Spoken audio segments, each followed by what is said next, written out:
Buenas, buenas, bienvenidos a nuestro nuevo episodio del podcast El Hilo Rojo de la Economía acá en Infobae. Hoy con un invitado muy especial, Guillermo Moreno, ex secretario de Comercio en épocas de Cristina y actualmente candidato a presidente por el partido Principios y Valores. Exacto, exacto. Guillermo, quiero empezar a preguntarte por alguien a quien vos conoces mucho, que es a Cristina, digamos, ¿no? Trabajaste con ella algunos años, seguramente la conoces. Ella en el 19 decide poner a Alberto Fernández. Yo te he escuchado algunas veces ser muy crítico respecto de esa decisión y lo confirmás después a la luz de los resultados, etcétera. Y te quería preguntar cuál era tu visión ahora, que vuelve a buscar, si querés, como un nuevo Alberto, pero con un perfil diferente. ¿Qué le permitiría al electorado pensar que esta vez van a encontrar con Massa un nivel de diálogo para dirimir los conflictos no por Twitter o por cartas en Facebook, sino de una manera civilizada? Mira, primero la metodología también es ideología. Yo no sé si este es un discurso afín a tu esquema de análisis. A ver. Que la metodología es ideología. Sí. Quizás vos sos un muchacho que viene de las empresas, esto quizás no es un lenguaje que a vos te suene conocido, pero no es casualidad que en China haya un partido único. Claro. Tiene que ver que la metodología está directamente relacionada con la ideología, igual que en la URSS. Uh-huh. Entonces, cuando vos tomás decisiones en un sesgo determinado y con una metodología determinada, también es ideología. Y esto empieza a ser complicado porque se aleja del peronismo. Entonces, lo relevante acá es si la metodología de selección tiene que ver con la causa, si no tiene que ver con la causa, como la causa es la que puede resolver los problemas de Iberoamérica. No es que cualquier doctrina soluciona los problemas de Iberoamérica, porque son problemas singulares. Uh-huh. Y es difícil que esos problemas singulares sean abordados a partir de categorías que resolvieron los problemas de otros pueblos. Por ejemplo, supongamos que tus hijos se enferman a los 3 días de estar en Santiago del Estero con vos de vacaciones. Y hay un médico santiagueño y hay un médico suizo. ¿Vos a quién le vas a dar la salud de tus hijos? Al suizo. Bien, yo no, al santiagueño, porque no tiene idea el suizo de lo que pasa con el agua. Eso tenés razón. Era lógico que vos contestaras el suizo, pero no está bien. Es cierto. Exacto. En el momento que hablas con Moreno y Moreno te dice, no, pibe, pero ¿qué puede saber el suizo de cómo es la calidad del agua de Santiago? Vos inmediatamente decís cómo le pifié, porque saber que las condiciones... Es un prejuicio ese. No, es el problema de un CEO que aborda los temas desde una concepción de una disciplina determinada, que es la administración de los negocios, que es una técnica muy simple, que puede ser similar en distintos países. Por ejemplo, vos podrías ser CEO de Syngenta acá, o CEO de Syngenta en Nigeria, o CEO de Syngenta en Francia. Lo que es difícil que el médico que te cuida tu salud en Nigeria, te la pueda cuidar en la Argentina, porque las características del contexto y son absolutamente distintas. Con la economía es lo mismo. No hay ciencia dura en economía. La administración de los negocios, y sobre todo cuando hay una doctrina de administración de negocios, o aprendiste esa doctrina, es indistinta en los países que estás a nivel sí o no, a nivel recursos humanos. En recursos humanos tenés que tener muy claras las características del país, si no te lo pones de sombrero. Claro. Pero en el caso de la economía está muy claro que no existe el economista global, sino que existe el economista vinculado a su pueblo, que conoce a los dirigentes empresarios, a los dirigentes sindicales, y sobre todo tiene que conocer las condiciones en las cuales va a operar. Por eso fue un error garrafal elegirlo a Guzmán, porque era un chico que poco tiempo antes estaba haciendo las compras en Estados Unidos, no conocía a ningún empresario, no conocía a ningún dirigente sindical. ¿Cómo va a tomar decisiones en una ciencia social? Si es que es una ciencia. Ahí ya a esta altura del partido tengo mis dudas que la economía sea una ciencia. Entonces, ¿escuchaste a Cristina hoy con lo del simulador? Claro, es una tontería, sigue hablando de economía. Un poco estás diciendo eso, ¿no? Claro, un poco no, lo estoy diciendo con todas las letras. Aparte no se puede hablar de lo que no se sabe. Claro. Hablar de lo que no se sabe es una falta de respeto. Se lo he dicho ya varias veces. Porque si no, la muchachada llega a pensar que cuando vos te juntabas con ella te daba instrucciones en economía. Claro. Y en el movimiento peronista, cada uno tiene un saber. Y yo te preguntaría a vos, ¿cuál pensás que es el saber del presidente? Y debe ser algo como muy generalista, ¿no? Muy bien, entonces ¿cuál es el saber? Nada, si crees. Muy bien, entonces ¿cuál es el saber? O todo. ¿Y cuál es el saber? Saber tomar decisiones. Sí. ¿Qué es saber tomar decisiones? Bueno, reunirte de la gente adecuada que te traiga la información no precisa. Duda, porque eso debe ser el ministerio. Bueno, pero ¿qué es saber tomar decisiones? Y es desechar algo y elegir otra cosa. Muy bien. ¿Y qué tenés que elegir? ¿La equivocada o la acertada? No, bueno, la correcta. ¿Qué pasa en los negocios cuando vos sistemáticamente tomás decisiones desacertadas? Te rajan. Muy bien. ¿Por qué es tan importante el caminito de selección en la política, que es mucho más cruel que ser CEO de una compañía? Muchísimo más cruel. El proceso de selección del presidente es extremadamente cruel, porque tiene que llegar a aquel que no se puede equivocar, incluso teniendo una cuota de suerte, que nadie puede mensurar. Pero a lo largo de la vida tiene que tener suerte, así se eligen, igual que los aviadores de un Pero ese proceso, vos decís que en Argentina siempre funcionó bien. Y funcionó razonablemente dado el contexto que había, dado los que estaban. Después viene la legitimidad popular. Primero viene el caminito para llegar y después viene la legitimidad popular. Cristina violentó eso con Alberto Fernández. Casi te diría que es un hecho absolutamente original, nunca pasó. Nunca pasó que la elección de un candidato a presidente posible no haya transitado el proceso de selección natural. Alberto, desde que lo habían echado del gobierno hacía hacía muchos años, nunca había hecho ni un acto político. No lo conocían, no sabían quién era. Cristina decidió su elección tomando una metodología incorrecta porque estaban en juego los patrimonios de las familias y de las empresas. Nunca se puede tomar una decisión en soledad cuando impacta al conjunto. Más, si vos estás con un grupo de amigos, en familia, ni siquiera decidís en soledad qué se va a comer. Lo consensual, lo ves si hay alternativa. ¿Qué implica ser presidente? ¿Cuál es la virtud del presidente? Tomar la decisión adecuada ante alternativas a veces muy disímiles. Y el tipo tiene que acertar. ¿Por qué se gana la conducción? Porque de repente tiene ese don que no se aprende en ninguna facultad de elegir el camino correcto, y a veces cuando a vos te sorprende porque hubieses elegido otro camino y te tenés que terminar diciendo el tipo tuvo razón. Entonces conduce, ya no ordena, conduce. Néstor era un buen ejemplo de eso. Néstor, Menem, no hay ninguna duda. Duhalde cuando fue presidente. Él dice que lo guiaba la Virgen María, eso es otro debate, pero yo creo que sí también, pero no hay duda que no se equivocó, prácticamente no se equivocó, por eso pacificó el país.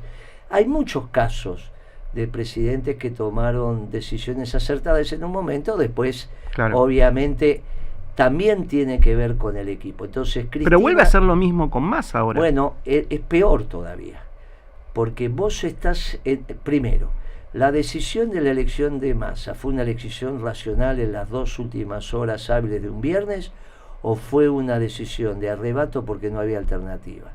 ¿Cómo sabríamos diferenciar una de otra? Bien, si Massa es el elegido en mayúsculas, negritos y comillas, y entonces tienen los factores, está determinado por los factores nacionales e internacionales, Massa va a ganar la elección muy fácil, porque se opaca Patricia Bullrich, se opaca Rodríguez Larreta, y todos los factores de poder se ordenan detrás de Massa. Después falta la legitimidad, pero yo te diría que como están dadas las cosas hoy, gana sin ningún contratiempo. Si no es el elegido, y es el elegido en minúscula, se va a poner la economía de sombrero. Con lo cual, el oficialismo, es una cosa increíble, ha decidido que el ministro de Economía, que no es exitoso, sea el candidato a presidente. Puede perder el ministro de Economía el candidato a presidente. Podría acontecer que el oficialismo se quede sin candidato. Es una barbaridad. Lo vamos a saber y lo vamos a saber. ¿Tenés alguna intuición vos? Y yo creo, más que intuición, con cierto conocimiento, te diría que es el elegido en minúscula. Por ejemplo, las relaciones en Estados Unidos son muy menores.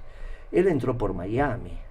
Él no entró por Washington o por Nueva York. Digamos, tenés dos puntos de entrada de Estados Unidos, Washington o Nueva York. Washington la política, Nueva York la economía. Miami vos tenés que despejar primero a los venezolanos, después a los cubanos, y por ahí te queda algún norteamericano al final para hablar. Pero está bien, vos decís, che, voy a Miami, voy a Estados Unidos, tenés que sacar visa. Sí, geográficamente sí. Pero en términos de la administración de la cosa pública en Estados Unidos, donde está sentada la clase dirigente, de ninguna manera. Pero ¿no ves esta hipótesis, Guillermo? Por ejemplo, él es el elegido con minúsculas. Sí.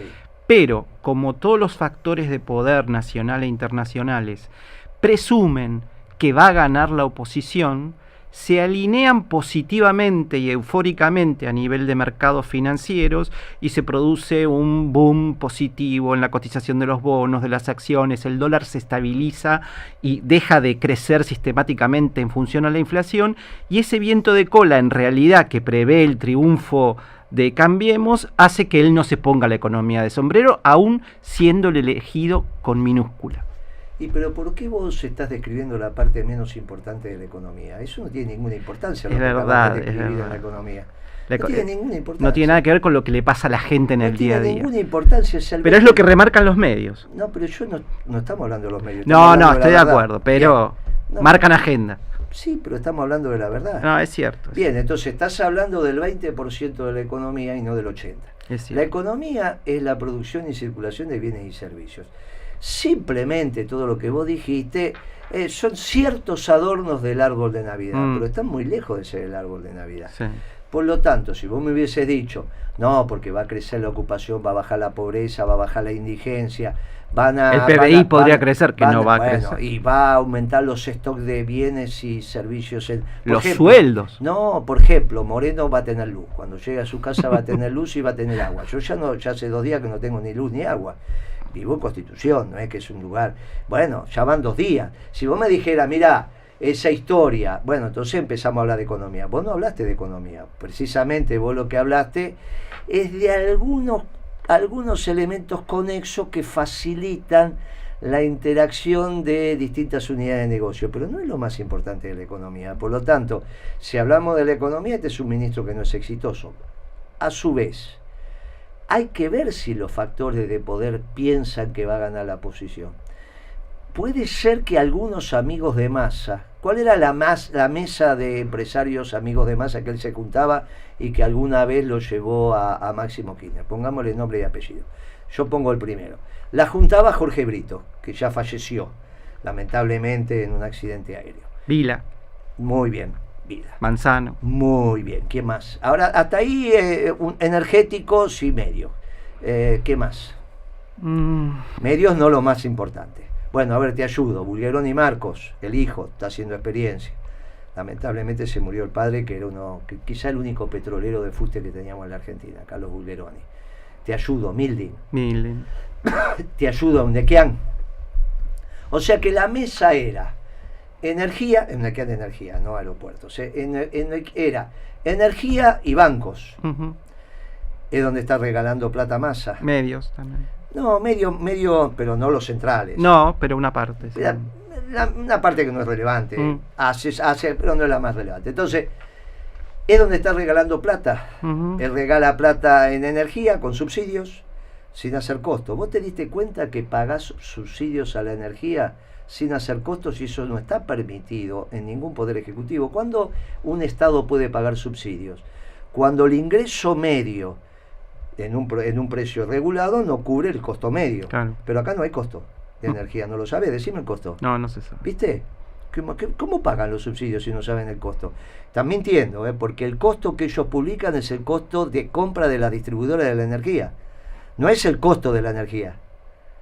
Bueno, por eso hay tantos interesados en comprar Edesur ahora. Bueno, ¿no? Pero yo te diría que están mintiendo. Hay un problema legal, porque nosotros que pagamos subsidios lo hacíamos contra costos. Ahora no hay costos. Entonces, ¿cómo sabes vos que la tarifa media, ingreso medio del sistema no cubre los costos y no hace tan complicado esos expedientes, muchachos, tanto con Macri como con estos? Bien, al margen de eso, la realidad es que está regalando plata también al sistema financiero, un billón, los intereses. O sea, vos tenés al sistema financiero juntando ahorro público y canalizándolo al Banco Central. Ni siquiera analizan carpeta, juntan la plata, la mandan, le dan un papel llamado LELIQ con una tasa de interés del orden del 8% mensual. Pero eso que me describís es casi como la configuración del elegido con mayúscula. No, porque esos no son el poder en la Argentina.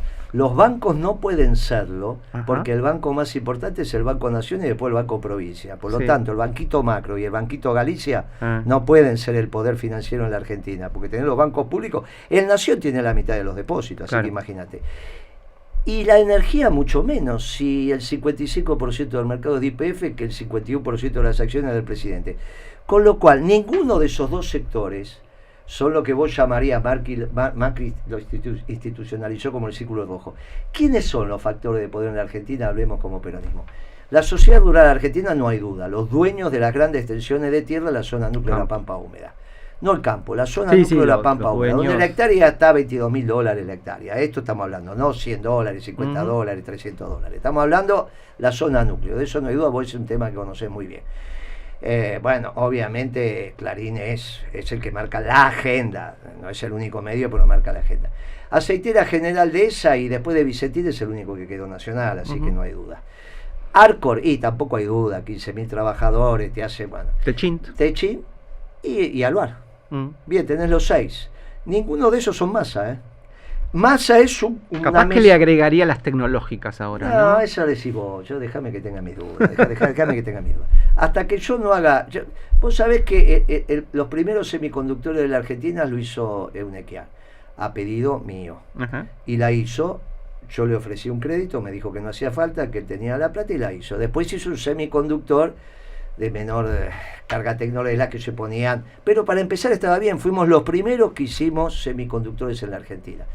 Factores de poder, ya estamos hablando de los de verdad, de los que no se necesitan del Estado para la toma de decisiones. Y de esos ninguno son amigos de Massa. Vos leíste Clarín ayer, no son amigos de Massa, porque ellos son, como vos dijiste, otro medio. Y vos sabés que el problema cuando vos estás en el mercado, tu problema no es el número 2, es el número 3. Porque el número 3 pasa 2 y después pasa 1. Correcto. Bien, estamos de acuerdo, vos te preocupabas por el 3. Clarín también se preocupa por... está claro que ninguno de esos es Massa. Ninguno es Massa. Por lo tanto, los factores de poder, pero tampoco son Patricia Bullrich. ¿Vos pensás que Patricia Bullrich está jugando para ganar o para perder? Me da la sensación cuando la veo a ella, almorcé la semana pasada con ella, para ganar, pero... ¿Y por qué eligió un perdedor de vice? Ese es un dato...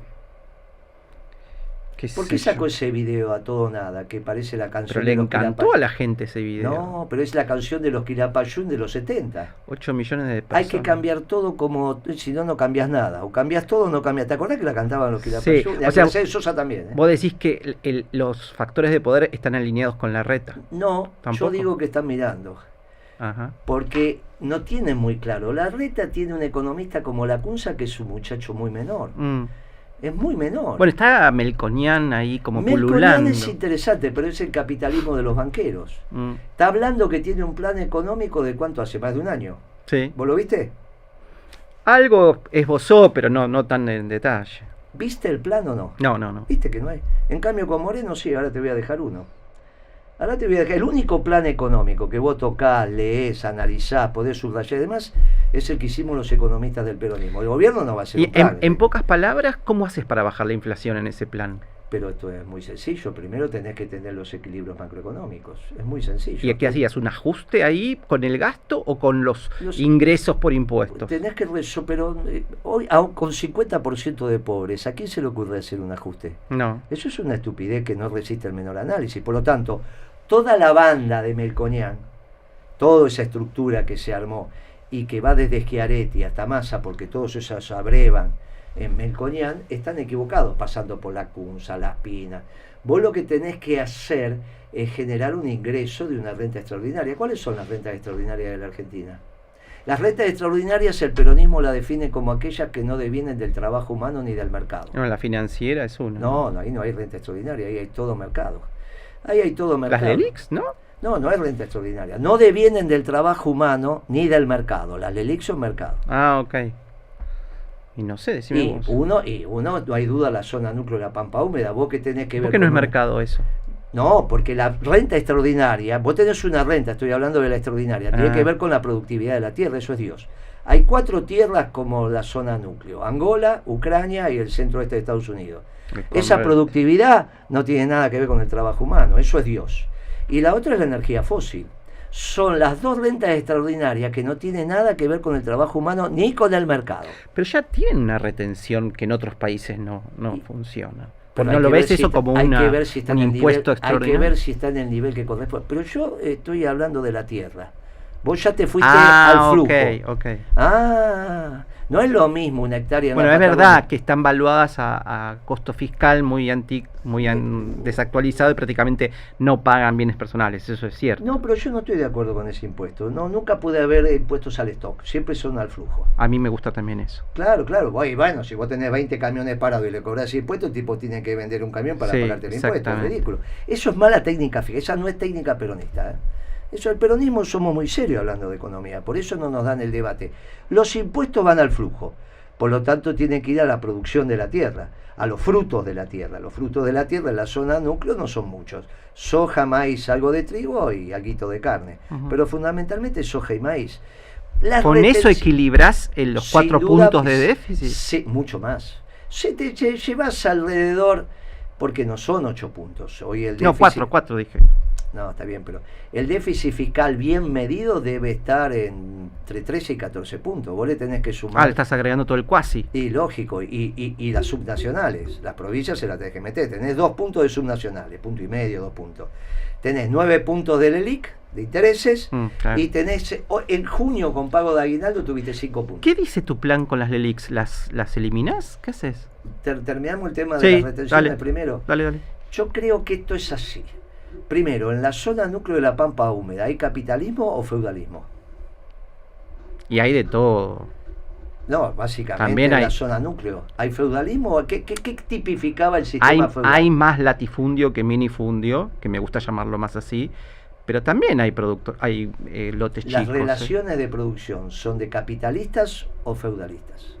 Para hablar en términos marxistas. No. Mirá, ¿cómo era la relación feudal? Estaba el señor feudal que le daba la tierra al siervo de la gleba, y el siervo de la gleba, ¿qué le daba al señor feudal por la tierra que le prestaba?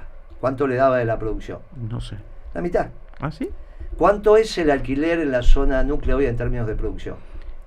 Y sí, se debe llevar un 50%. ¿Viste? Entonces es más feudal que capitalista. Por lo tanto, lo que hay que hacer es una ley de arrendamiento. Vos con la ley de arrendamiento que siempre tuvo la Argentina, una ley de arrendamiento, bajar rápidamente el precio del alquiler. Y entonces podés, cuando vos le disminuís al productor los costos de producción, le podés aumentar las retenciones.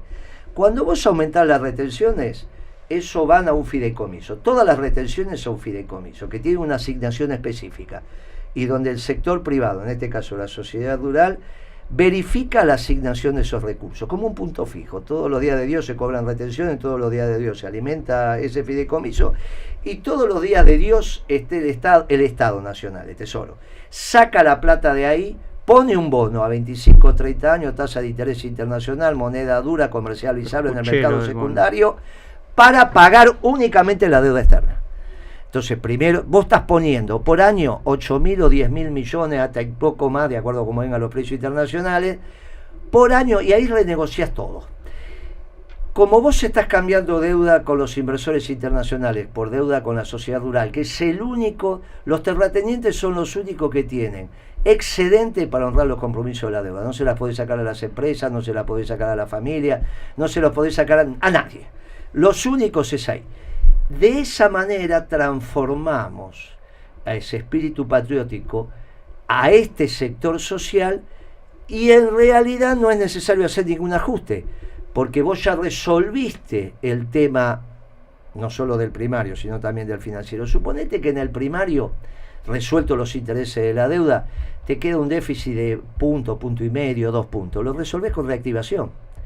Vos tenés que reactivar. Ahora, ¿por qué vas a reactivar? Primero porque vas a tener demanda en el mercado, porque las retenciones no solo te permiten juntar el fondo para pagar la deuda año tras año, te va a llevar 20 años, 20 y pico de años, sino también desalinear los precios nacionales de los internacionales de los alimentos. Aumentás el poder adquisitivo del salario. En ese momento hay mucha demanda insatisfecha, estás en condiciones de que se genera demanda en el mercado. Es peluquería, una camisa, autos, lo que fuere. Sobre eso tenés dos alternativas, productos importados o productos nacionales. Tenés que administrar el comercio porque tenés que tender a que sean productos nacionales. Para eso también tenés que apropiarte de otra renta extraordinaria, apropiarte en términos de sociedad. Ya te apropiaste de las rentas extraordinarias de la zona núcleo de la Pampa Húmeda.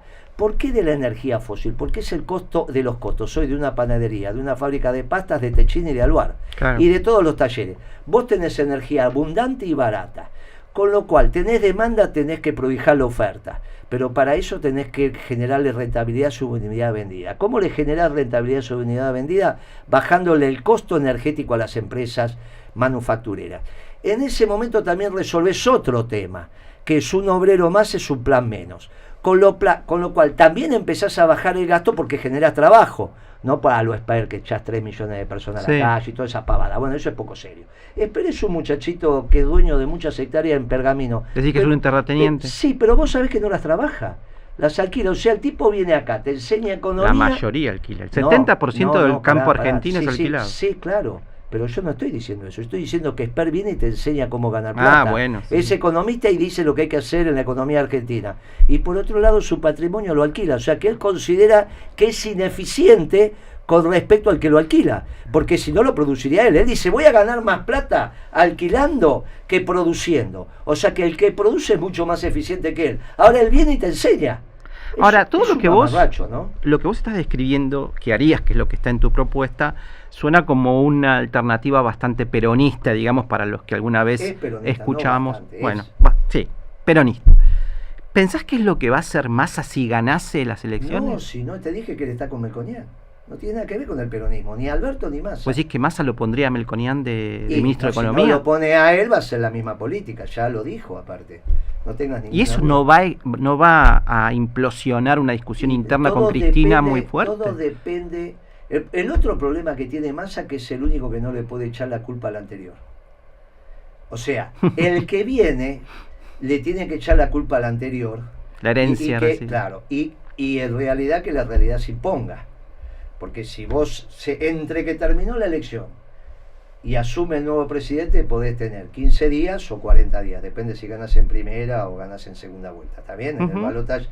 Pero en esos 10 días, imagínate que si cambió una fórmula presidencial del oficialismo en 2 horas, lo que puede pasar en 10 días, 15 días en la economía. En ese momento, si la pobreza te va al 75%, cualquiera que viene y te empieza a bajar la pobreza parece exitoso. Te podés hacer 4 o 6 años de gobierno. Igual no es una sociedad que te guste. A mí la sociedad brasilera es muy mala. Desde que yo soy estudiante, el 40% de la sociedad brasilera es pobre. No lo resolvió Lula, ni Dilma, ni nada de eso. Lula llegó a hacer una declaración que dije, no entiendo, me metieron preso porque le daba una bolsa de comida a los pobres. Y acá los progresistas lo saludaban. Como no pasó Perón y Eva, en vez de darle, Perón no daba una bolsa de comida, generó trabajo y distribución del ingreso, que es la verdadera modificación estructural de la economía. Estos progres daban una bolsa de comida y con eso se ponían contentos. Fíjate vos el gobierno de Lula, y eso que viene del movimiento obrero, pero ese movimiento obrero nunca se solidificó. Vos no me sabés decir el secretario general de la CGT en Brasil, no. Ni ahora ni nunca. Claro, los empresarios brasileños siguen diciendo, ¿asamblea en mi fábrica? No. Gracias que le presto el estacionamiento. En mi fábrica no se hace asamblea. La pueden hacer afuera y porque yo les presto el estacionamiento. Eso te lo dicen hoy los muchachos de la Fiespi, ¿eh? No es que te dicen, vos imaginate vos decirle, Singenta a tus trabajadores que no podían hacer una asamblea. Durabas 1 minuto y 3/4. Sí. Bien, fíjate, porque no pasó Perón ni Eva, viejo, allá. Allá no comen con tenedor y cuchillo, ¿eh? No es por falta de educación, que no tienen que pinchar y que cortar. Comen con una marmita y una cuchara. Bien, acá pasó Perón y Eva. Acá es esto, por eso el mundo tiene que ser peronista. Tampoco puede ser chinófilo. Porque eso del partido único, que no tengas libertad, eso no sirve. No sirve una sociedad, al menos para mí. Vos tenés que pensar... La famosa tercera posición. Bueno, la tercera posición, ¿qué es? La armonía entre el capital y el trabajo y entre lo grande y lo pequeño. Hay una pregunta que a vos siempre te irrita mucho cuando te la hacen, pero te la voy a hacer igual, con respeto, digamos. Es esta cuestión de la intervención del INDEC y la manipulación de las estadísticas. Yo sé que te enoja, pero quiero escucharte, digamos. ¿A qué te remite cuando vos escuchás eso? No tengo inconveniente. Primero, no hay ningún decreto de intervención. El único que intervino el INDEC en democracia, que yo me acuerdo, es Macri. Lo puso a Todesca. No hay ningún decreto de intervención en nuestro gobierno. Por lo tanto, hay que cambiar el léxico. Hay que cambiarlo el léxico, porque esto ya lo expliqué. Vos, si me decís te irrita, es porque escuchaste mi respuesta. Sí, te enojas bastante. ¿Y cuántas veces dije que no estaba intervenido el INDEC? Porque no hay decreto de intervención. ¿No lo escuchaste? Sí, sí. ¿Y entonces por qué hace la misma pregunta si no es cierta? ¿Por qué esa pregunta que no es cierta? Por ejemplo... ¿Por qué? ¿Vos qué pensás? Bueno, porque fue el lugar de disputa de la política. Pero yo lo tengo que aceptar, porque ¿quién estaba acá? Fue el primero que dijo en el INDEC miente? ¿Fue Morales y Sanz? Y había un delegado de los trabajadores llamado Llanesa. Todos radicales. Llanesa fue funcionario del gobierno de la Alianza. Y Morales y Sanz no hace falta. Ellos encontraron ese lugar para ir a atacar. ¿Y por qué nosotros lo dejamos? Porque es el lugar más fuerte. Vos siempre querés que el enemigo te ataque por el lugar más fuerte.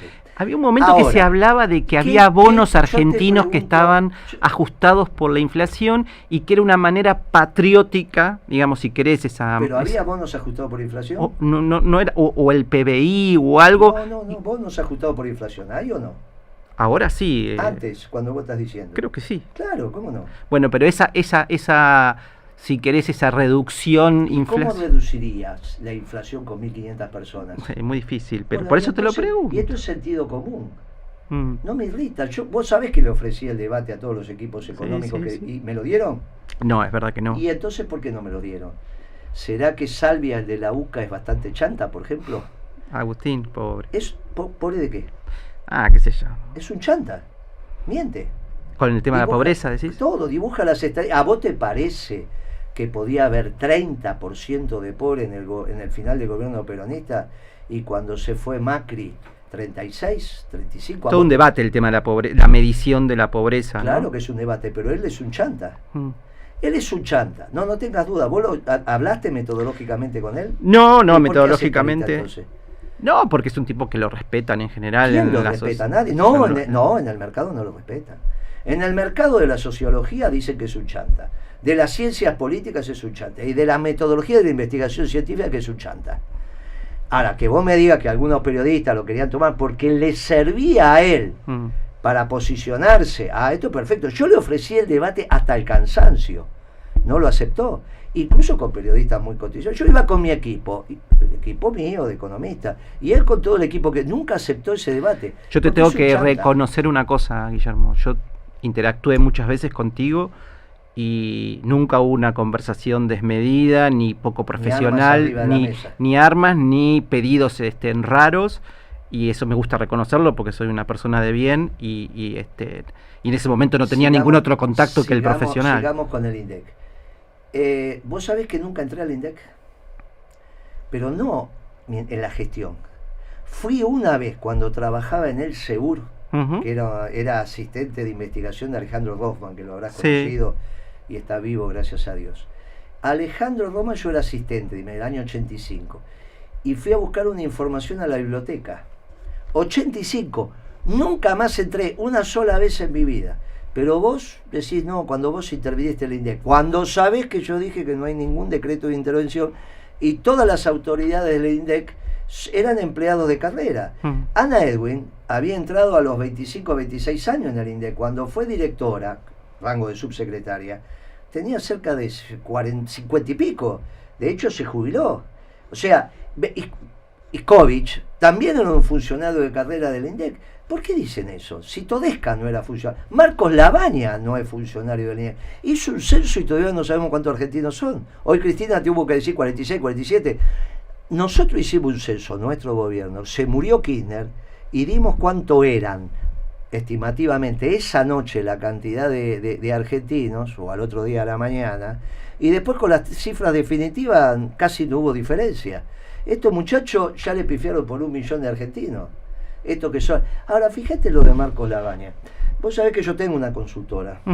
La diferencia de mi consultora que no es financiera. Yo soy de remito, factura, equipo de venta, ir a cobrar, si vas a vender, si entregar. Soy de la economía.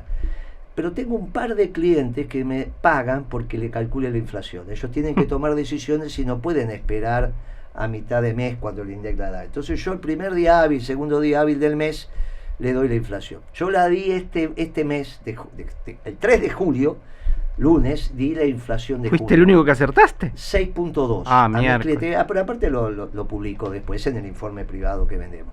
6.2. Lavagna no mintió, porque 6.2 es lo mismo. Ahora, ¿por qué le descreen? Porque Lavagna, junto con Massa, Patricia Bullrich, todos parecidos, una vez por mes decían que Moreno mentía. Entonces, si Moreno mentía, ¿por qué no va a mentir Lavagna? En cambio, Moreno dijo que nunca mintió y que ahora Lavagna tampoco. ¿Viste que es el problema de haber hablado tanto? Ahora no le creen a Lavagna, porque si él piensa que el INDEC pudo mentir con Moreno, ¿por qué no va a mentir con él? Obvio. Ahora yo te digo, no puede mentir, porque son 1.500 trabajadores. Claro, pero aparte no hay estructura que pueda medir la inflación como lo hace el INDEC. Todo lo demás somos consultoras que hacemos. Obviamente, fui el secretario de Comercio que más duró en la historia de la Argentina. Tengo 40 años de mi mayoreo de ferretería que lo empecé con nada. Con lo cual el mercado lo conozco. Es como que me ponga a discutir. Podríamos tener una conversación interesante sobre el mercado de comercialización de soja. Por ejemplo, vos sos el que hiciste la propuesta del soja 1, soja 2. No, el 1 nada más. A mí me pareció una barbaridad eso que hiciste. Bueno. La verdad que deterioraste el salario de los trabajadores. ¿Por qué? Y porque generaste inflación, porque hay una paridad de compra. Si la soja no impacta. No, pero ¿quién te dijo eso a vos? ¿Y el aceite de squal? ¿Cuánto es el aceite mezcla? Ah, pero es no, estás mal. El 95% del aceite mezcla es soja. No se come aceite de soja en Argentina. Aceite de soja no, mezcla te estoy diciendo. El mezcla el 95%. Girasol y maíz es la mezcla. No, querido, eso cuando éramos chicos, hace rato que no vea. Comprar cocinero ahora, pero yo te lo digo porque fui secretario de Comercio. Pero ¿sabés a quién le preguntaba la mezcla del aceite mezcla cocinero? ¿A quién se te ocurre que se la preguntaba? ¿A Urquía? No sé. No, Urquía es aceitera general de ella. En todo caso le pregunto al Natura. El cocinero te dije. Ah, no sé. Y era uno que vos conocías, Aranguren. No el de Shell, ¿eh? No, Aranguren de Molinos. No lo conozco. Sí, es un muchacho del mercado. Pero si competía con vos en la exportación también. Pero nosotros en exportación éramos muy chicos. Aranguren de Molinos, tipo bien interesante, buena persona. Che, ¿cómo es el aceite mezcla ahora? Ahí 95 soja, 5 girasol. No es lo que vos decís. Estás muy equivocado. De todos modos. No quiero hacer un debate. ¿Alimentos balanceados? Sí, pero lo que quiero decirte es. Argentina no tenía reservas y era la única manera. Pero sé que no se hace la economía, si se hace pensando de abajo para arriba. El dólar estaba muy atrasado, necesitaba un incentivo, no iban a liquidar. Muy bien, si no van a liquidar, entonces vos pensás que tenés que castigar a los trabajadores. Yo creo que la economía se mueve más por incentivos que por castigos. ¿Pero y quién te dijo que se mueve así la economía? Bueno, es un pensamiento. Pero ¿y si vos no hiciste tus negocios así? No, como no, sí. No, en China no los se hacen incentivos. No es así. Pero yo de 37 años, los últimos 3 fueron de China. Los otros 34 eran europeos. No, de ninguna manera. Si la economía y los precios se conversan, vos los conversás con tu colega, los precios. Cartelización. No, vos estás diciendo que no, porque yo soy delito, claro. No, pero vos sabés que no es cierto. Las empresas europeas son muy cometeras, por ejemplo. Y vos eras unas empresas europeas. No. ¿Los europeos? ¿No me vas a decir a mí que fui 7 años? No, por lo menos en los últimos 20 años. ¿Pero estás mal de la cabeza vos?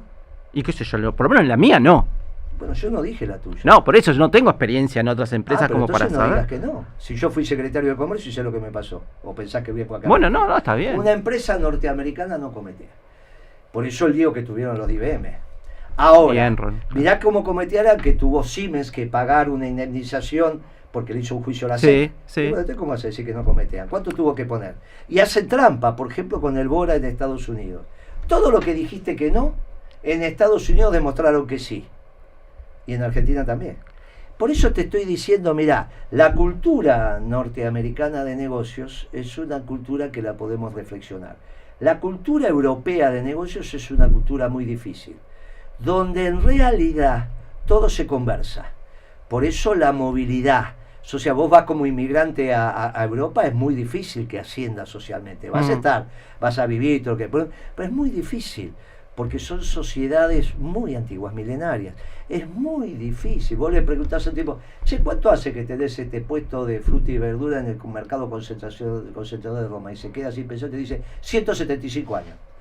Es muy difícil, es muy estanco. Mira, estamos excedidos de tiempo. Muy bien. Necesito una última pregunta. El dólar soja, déjate de broma, estuvo ya, mal eso. Antes de hacerlo, volveme a consultar con nosotros. Ya, igual no tengo chance. No importa, pero si alguna vez lo tenés, consultá con los economistas del peronismo, que somos los que miramos la sociedad de abajo para arriba. Prometo. Porque lastimaste mucho a las familias con eso. Le generaste un lío bárbaro a la familia. Y sobre todo porque la... No coincido, pero igual respeto tu opinión. No, pero es que no hay posibilidad. Aumentó el aceite, aumentó el alimento balanceado. Al aumentar el alimento balanceado... Bajó la inflación de septiembre a diciembre. No bajó nada. En comida no bajó. Vos podés bajar la inflación por recesión y aumentar la desocupación.